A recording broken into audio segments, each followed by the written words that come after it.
بسم اللہ الرحمن الرحیم ایاک نعبد و ایاک نستعین.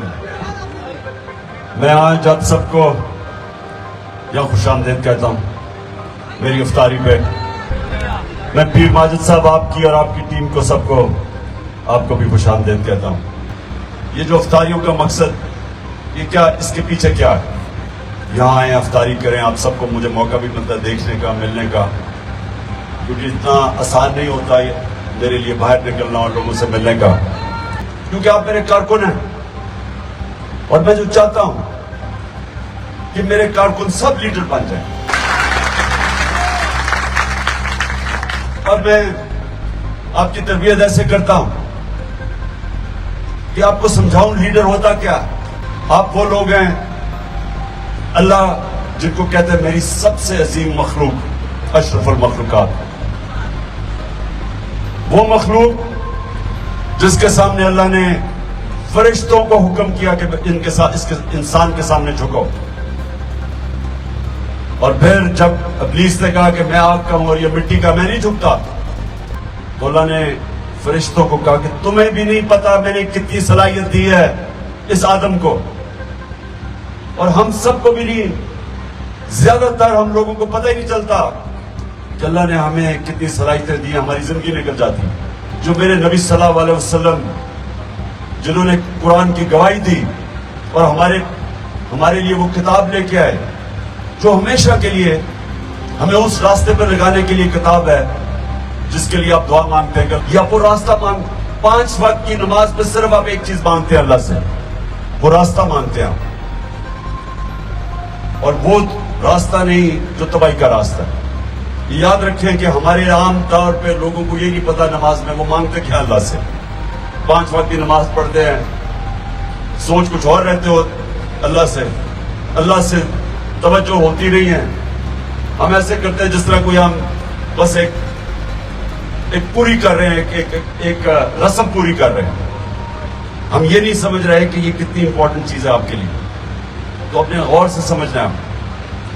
جب آپ اللہ سے مانگتے ہیں کہ اللہ ان کے راستے پہ لگا جن کو تم نے نعمتیں بخشی، تو یہ سمجھ جائیں کہ جس کو اللہ نعمتیں بخشتا ہے وہ انسان، اس کی پرواز اوپر چلی جاتی ہے، وہ ایک عظیم انسان بن جاتا ہے.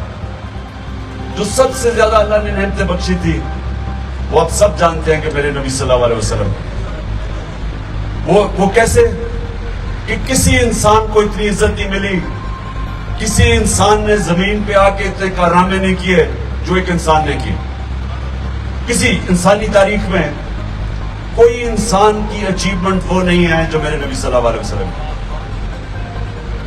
تو ان کی زندگی جب اللہ حکم کرتا ہے کہ ان کی زندگی سے سیکھو، ان کی سنت سے، ان کی شریعت سے، ان کے راستے سے، تو اللہ اصل میں تمہیں کہہ رہا ہے کہ اگر تم نے اوپر جانا ہے، عظیم انسان بننا ہے، تو ان کی زندگی سے سیکھو. اصل میں یہ ہے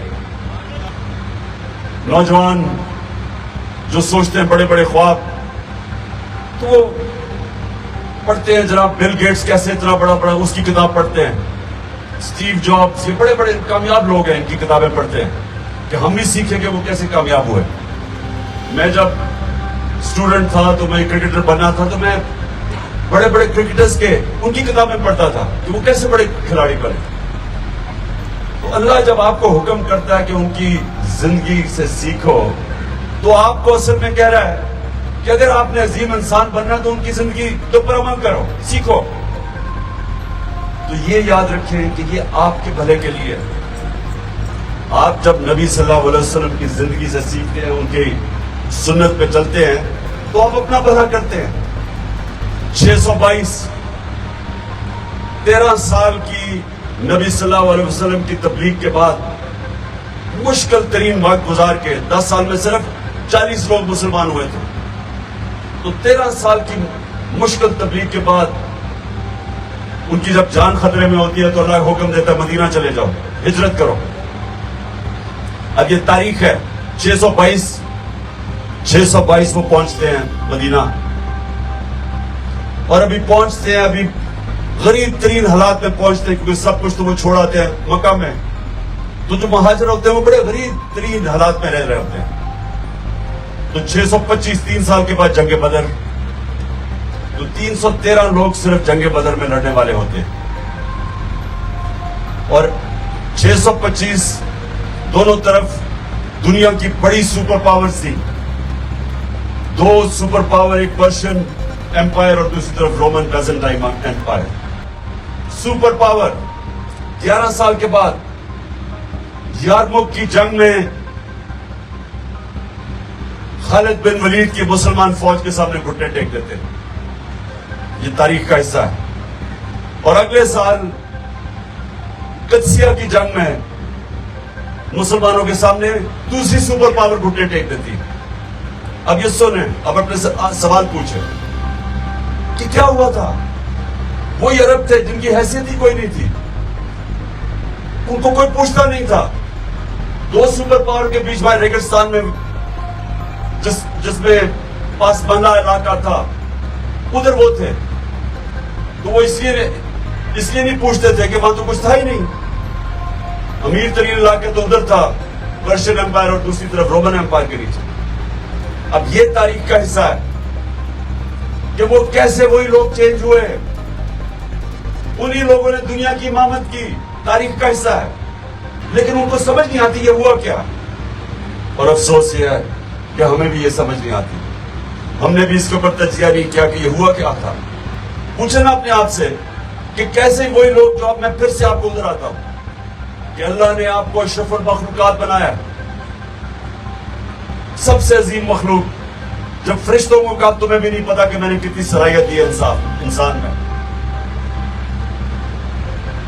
اور پھر اور اسی کو مولانا رومی جو مجھے بڑی اس کی چیز پسند ہے، وہ کہتا ہے اللہ نے جب تمہیں پر دیے ہیں کیوں زمین پہ چونٹیوں کی طرح رینگ رہے ہو.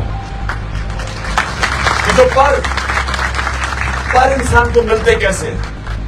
اب وہ جو آپ نماز میں دو راستے مانگتے ہیں، اللہ ان کے راستے پہ لگا جن کو نعمتیں بخشی، وہ نہیں جو تباہی کے راستے پہ چلے گئے.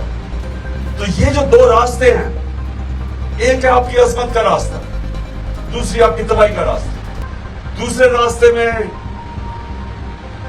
باوجود کہ اللہ نے ہمیں پر دیا وہ انسان چونٹیوں کی طرح رینگتا ہے.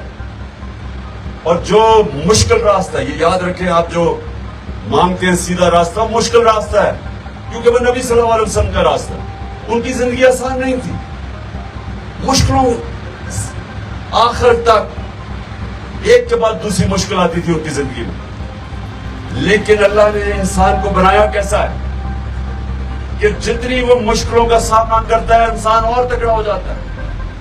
صرف ایک چیز ہے کہ جب تک انسان ہار نہیں مانتا، کوئی چیز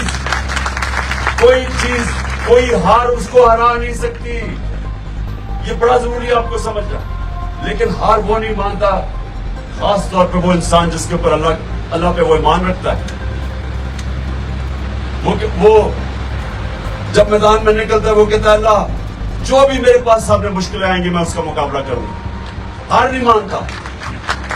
یہ جو آپ کو سمجھنے کی بات ہے اوپر جانے کا، میں آپ کو بتا رہا ہوں آپ کی لیڈر آپ کیسے بنے گے. لیڈر آسان راستہ لے کے نہیں بنتا، کیونکہ وہ جب آپ نبی صلی اللہ علیہ وسلم کا راستہ مانگتے ہیں تو آپ تو ان کی زندگی دیکھ لیں. جب سے نبوت ملی اور جب وہ دنیا سے گئے وہ مشکل راستے تھے، وہ ہر وقت ان کو مشکلوں کا سامنا کرنا پڑتا، لیکن مشکلوں نے ان کو طاقت دے دی. جب آپ مشکلوں کا سامنا کرتے ہیں آپ اور طاقتور ہو جاتے ہیں. اللہ نے آپ کا جسم ایسا بنایا، ہمیں ایسا بنایا انسانوں کو کہ جب ہم آرام کی زندگی گزارتے ہیں، جب ہماری زندگی میں چیلنج کوئی نہیں ہوتا، انسان ایسے ہوتا ہے بوڑھا ہونا شروع ہو جاتا ہے. جب انسان کی زندگی میں مشکلات یا چیلنجز ختم ہوتے ہیں وہ بوڑھا ہو جاتا ہے.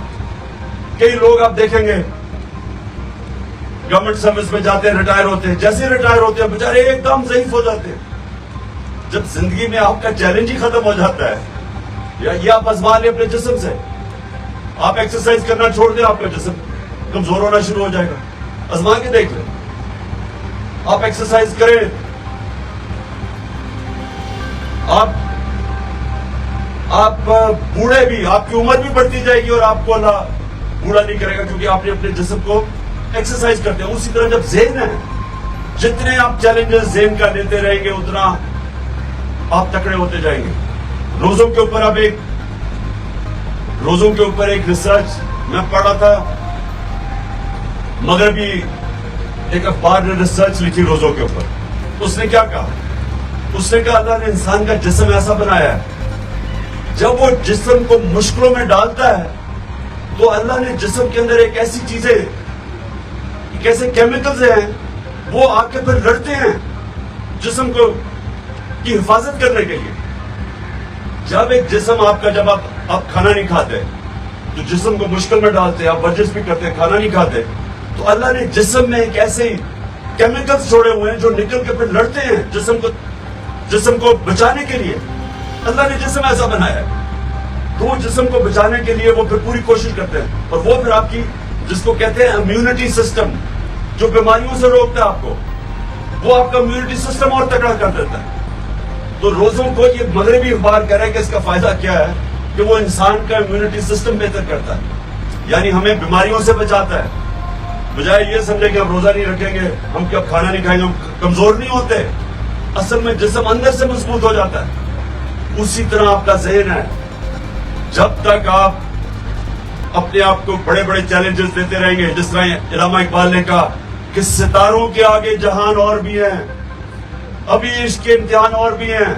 مطلب یہ کہ جب آپ ایک مرحلے پہ پہنچتے ہیں تو وہ رکتے نہیں ہیں, پھر اپنے آپ کو ایک اور چیلنج کرتے ہیں, پھر اور چیلنج کریں, اور انسان اور اوپر جاتا رہتا ہے.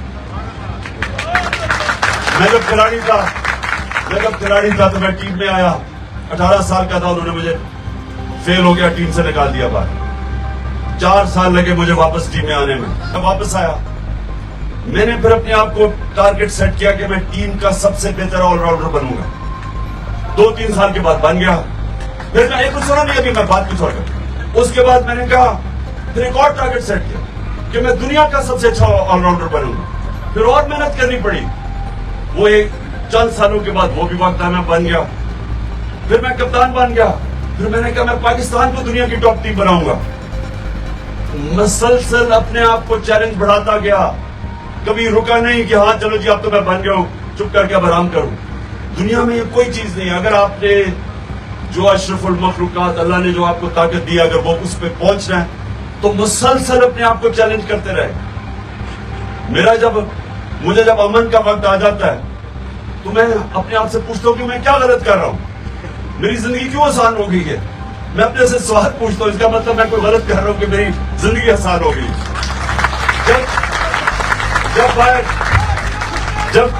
جب باہر ٹیئر کیسے ہی اٹیک شٹیک ہوتے تو میں پھر تکڑا ہو جاتا ہوں. میں کہتا ہوں اب میں کچھ ٹھیک کر رہا ہوں. میں یہ سمجھتا ہوں کہ ہاں اب میں زندگی میں چیلنجز لے کے آگے بڑھ رہا ہوں. تو آپ نے بھی زندگی سے دیکھیں, کبھی مشکل وقت سے گھبرایا نہیں کرتا مسلمان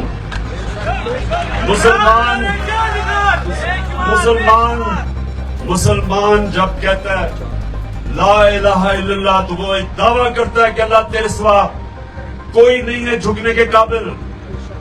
بڑا دعویٰ ہے, لیکن ہوتا کیا ہے کہ وہ دعویٰ کر کے اور پھر کبھی پیسے کے بت کے سامنے جھک جاتا ہے, کبھی خوف کے بت کے سامنے, کبھی اپنی میں کے اپنی انا کے سامنے جھک جاتا ہے.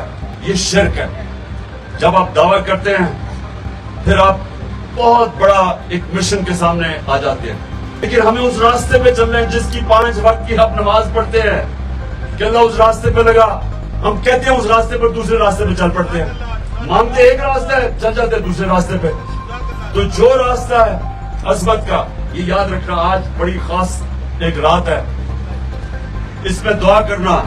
جب نماز پڑھیں تو اور چیزیں نہ سوچنا, اپنا ذہن فوکس کرنا اللہ کے سامنے, اس سے مانگنا دل سے کہ اللہ مجھے وہ نبی کا راستہ چاہیے جو عظمت کا راستہ ہے, اور وہ راستہ نہیں جو تمہیں قدم کا بات نہیں, اور دوسری طرف وہ راستہ نہیں ہے جو تباہی کا راستہ ہے کہ کہتے ہیں اللہ لا الہ الا اللہ اور ہر بت کے سامنے جھک جاتے ہیں. خوف کا. اچھا یہ سنو, جو لیڈر ہے نا, جو سب سے بڑی چیز یہ یاد رکھنا, جب آپ دعویٰ کرتے ہیں نا لا الہ الا اللہ, تو لیڈر کسی کے سامنے جھکتا نہیں ہے. بزدل آدمی لیڈر نہیں بن سکتا. اور دوسرا